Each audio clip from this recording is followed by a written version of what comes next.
मान्य सदस्य खुशबु ओली, छोटकरीमा आफ्नो भनाइ राख्नुहोस्।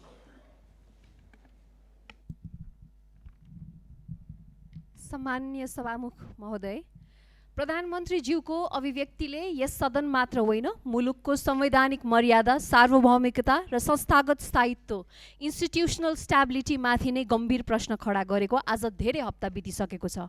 हामी निरन्तर प्रधानमन्त्रीबाट जिम्मेवार जवाफको अपेक्षा गरिरहेका छौँ, तर प्रधानमन्त्री कार्यालयबाट जवाफदेहिता होइन, मौनता मिश्रित शक्ति प्रदर्शनको सङ्केत देखिएको छ। हामीले प्रधानमन्त्री तथा मन्त्री परिषदको कार्यालयलाई राज्यका संस्थाहरूबीच समन्वय गर्ने, संवैधानिक निकायहरूको स्वतन्त्रता सुनिश्चित गर्ने र मुलुकको संस्थागत स्थायित्वलाई सुदृढ बनाउने केन्द्रका रूपमा कल्पना गरेको थियौँ, तर पछिल्ला घटनाक्रमले गम्भीर चिन्ता उत्पन्न गरेका छन्। सार्वजनिक रूपमा आएका समाचारहरूका अनुसार प्रधानमन्त्री कार्यालयका सल्लाहकार र सहयोगीहरूले अख्तियार दुरुपयोग अनुसन्धान आयोगका पदाधिकारी तथा अधिकारीहरूलाई निर्देशन मात्र दिएनन्, झन्डै 9 घण्टासम्म नियन्त्रण राखे जस्तै अवस्था सृजना गरी आफूहरूले चाहे अनुसार कदम चाल्न दबाब दिएको आरोप सार्वजनिक भएको छ। यदि यो समाचार असत्य हो भने सरकारले त्यसको खण्डन तत्काल गर्नुपर्छ।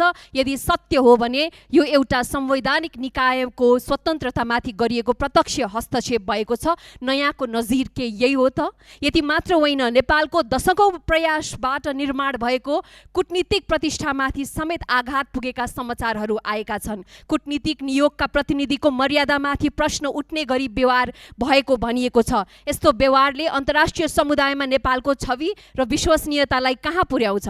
आज हाम्रो विदेश नीति र कूटनीतिक संस्कारलाई कुन दिशातर्फ धकेलिँदैछ?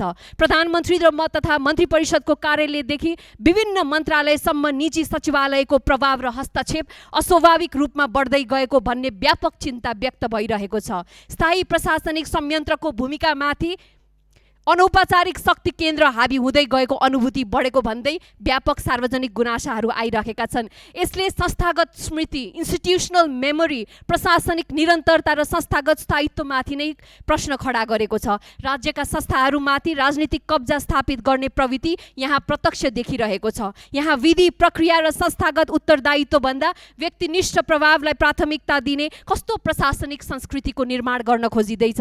स्थायी संयन्त्रलाई कमजोर पार्दै औपचारिक शक्ति केन्द्रहरूलाई बलियो बनाउने क्रम देखिरहेको छ। हाम्रो राज्य व्यवस्था कुन दिशातर्फ अग्रसर हुँदैछ? सभामुख महोदय, हामी संस्थागत शासनतर्फ जाँदैछौँ कि व्यक्ति केन्द्रित र अनौपचारिक नियन्त्रणको अभ्यासतर्फ? आज मूल प्रश्न एउटा व्यक्तिको होइन, संस्थाको हो। सरकारको कहाँ जाँदैछ? सरकारको संस्कार कस्तो बस्दैछ? के राज्य सञ्चालन विधि र प्रक्रियाबाट चल्ने हो कि केही व्यक्तिहरूको इच्छा र बुझाइ अनुसार चल्ने हो? हामी संवैधानिक संस्थाहरूको स्वतन्त्रता कमजोर पार्ने, प्रशासनिक संयन्त्रलाई भय र दबावमा राख्ने र कूटनीतिक मर्यादालाई हल्का रूपमा लिने नयाँ संस्कृतिलाई सामान्य बनाइदैछौँ त? यसमा सरकार गम्भीर छैन, हामी संसदहरू नै गम्भीर हुनुपर्ने स्थिति सृजना भएको छ। संवैधानिक निकायहरूको स्वतन्त्रता र निष्पक्षता सुनिश्चित गर्ने सरकारको स्पष्ट प्रतिबद्धता के हो? नेपालले वर्षौँ लगाएर कमाएको कूटनीतिक प्रतिष्ठामाथि प्रश्न उठ्ने अवस्थाहरू किन सृजना भइरहेका छन्? त्यसको जिम्मेवारी कसले लिने? प्रधानमन्त्री कार्यालय राज्यका संस्थाहरूलाई सुदृढ बनाउन अस्तित्वमा रहेको हो कि संस्थाहरूलाई निर्देशित, नियन्त्रण र प्रभावित गर्न, सुशासनको नाममा राज्यका निकायहरूको कार्यक्षेत्र र अधिकारमाथि अतिक्रमण गर्ने प्रवृत्तिलाई सरकारले कहाँसम्म उचित ठानेको? र अन्त्यमा देशका संस्थाहरूलाई बलिया भए लोकतन्त्र बलियो हुन्छ, संस्थाहरू कमजोर भए लोकतन्त्र पनि कमजोर हुन्छ। अन्तर्राष्ट्रिय प्रतिष्ठा खस्कियो भने त्यसको मूल्य एक व्यक्तिले होइन, हामी सम्पूर्ण राष्ट्रवासीले चुकाउनुपर्छ।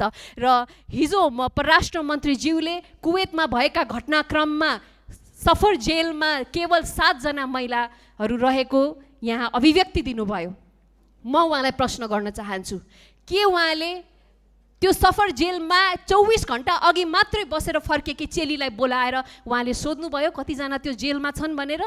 आज उहाँले हामीलाई प्रमाण दिनुभएको छ कैयौँ महिलाहरू जेलमा छन्, तर फेरि पनि परराष्ट्र मन्त्रीले आफ्नो राजदूत आवासलाई मात्र विश्वास गरेर यहाँ 7 जना मात्रै छन् भनेर जुन जिकिर गर्नुभयो र कुवेतमा हामीले भनिराखेका जस्ता कुवेतमा सङ्घर्ष गरिरहेका युवाहरूले गरिरहेको, हजुर म सक्दैछु, कुवेतमा सङ्घर्ष गरिरहेका युवाहरूको सङ्घर्षलाई उहाँले त्यति साह्रो होइन भनेर भनेर जुन हल्का रूपमा प्रस्तुत गर्नुभयो त्यसको म खण्डन गर्न चाहन्छु। सत्य अति नै तितो, कठिन र गम्भीर छ। त्यसले परराष्ट्र मन्त्रीज्यूले हामीलाई बोलाउनु भयो मन्त्रालयमा भने हामी सबै प्रमाण उहाँलाई पेश गर्छौँ। धन्यवाद।